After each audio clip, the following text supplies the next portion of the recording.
Baik, Bapak Ibu, kita akan coba bahas tentang mood kata kerja.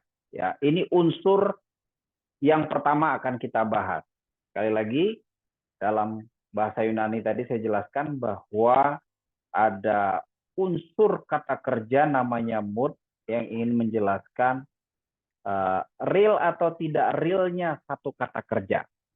Nah, di dalam bahasa Yunani, kita mengenal ada sedikitnya 6 jenis mood.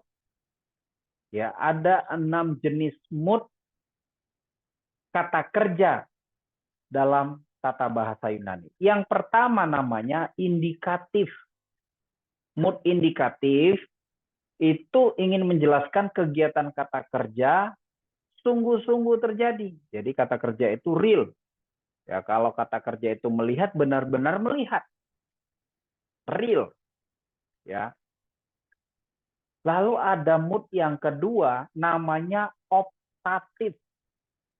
Jadi kata kerja itu berfungsi untuk menjelaskan harapan, atau kata kerja itu sendiri adalah harapan atau keinginan.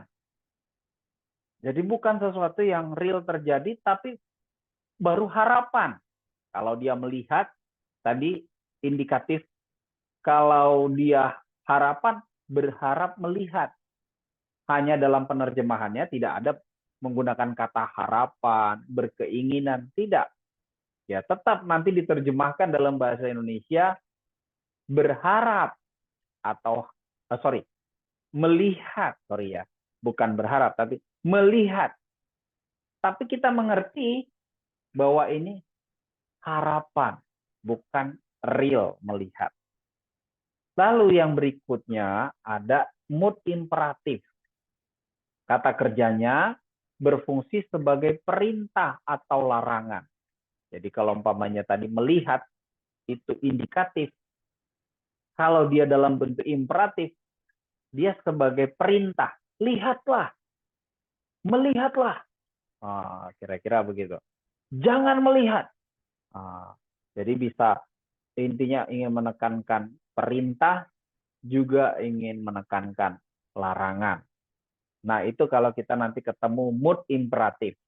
Lalu, mood yang berikutnya adalah infinitif. Nah, kalau mood infinitif, jadi kalau nanti kita ketemu kata kerja, moodnya apa? Infinitif. Maka kata kerja itu bisa berfungsi untuk menekankan tujuan. Jadi, contoh melihat tadi itu, kata kerja melihat tadi itu berfungsi sebagai tujuan. Jadi, dia mungkin kalimatnya nanti ada kalimat sebelumnya ya. Tapi intinya yang terakhir nanti baru dikatakan supaya ia melihat. Nah, jadi supaya ia melihat ini menjadi tujuan. Nah, kata kerja melihat ini nanti dia pasti akan menggunakan mood infinitif. Jadi mood infinitif itu kata kerjanya merupakan tujuan atau hasil yang ingin dicapai. Itu ya mood infinitif. Lalu mood berikutnya adalah participle.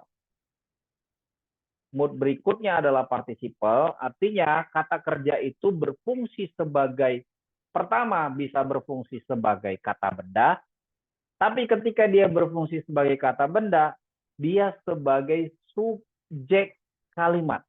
Nah, ini ya, tadi dia kata kerja, tapi kemudian dia menjadi kata benda.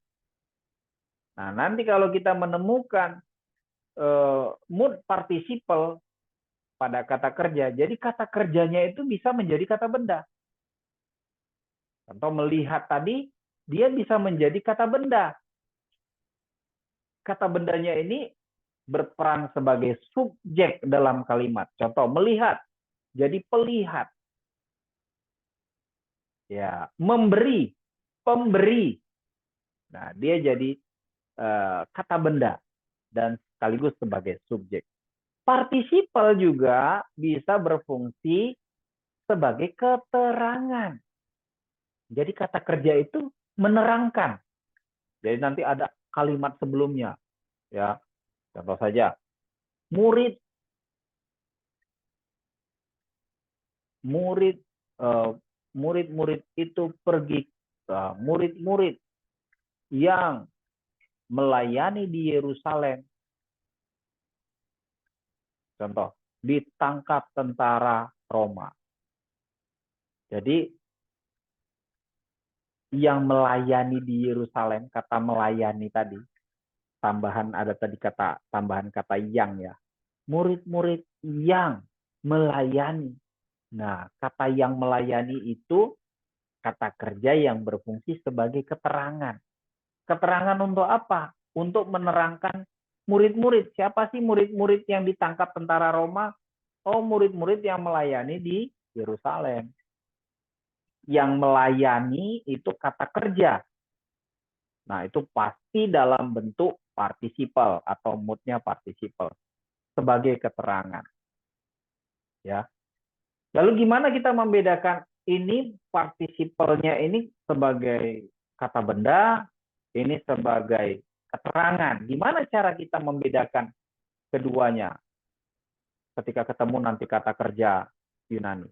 Nah, untuk yang kata benda biasanya dia punya definitif artikel, ya. Berarti dia kata benda. Tapi kalau kata kerja itu tidak menggunakan definitif artikel, maka dia pastilah sebagai keterangan. Selanjutnya, mood yang terakhir adalah subjunctive. Jadi kata kerja ini dia berfungsi untuk menjelaskan ini memiliki potensi untuk terjadi atau kemungkinan besar terjadi. Apakah sudah real terjadi? Belum. Kemungkinan besar, ya. Jadi kalau ketika dikatakan contoh saja kata kerjanya, katakan saja kata kerjanya adalah melihat, contoh tadi ya kata kerja melihat, tapi dia dalam mood subjunctive, maka mood subjunctifnya itu ingin menekankan dia belum melihat real, tapi berpotensi atau berpeluang besar bisa melihat, tapi belum sungguh-sungguh melihat. Nah, ini yang harus kita ingat ya, kita hafalkan atau kita tahu bersama-sama tentang mood dalam kata kerja Yunani.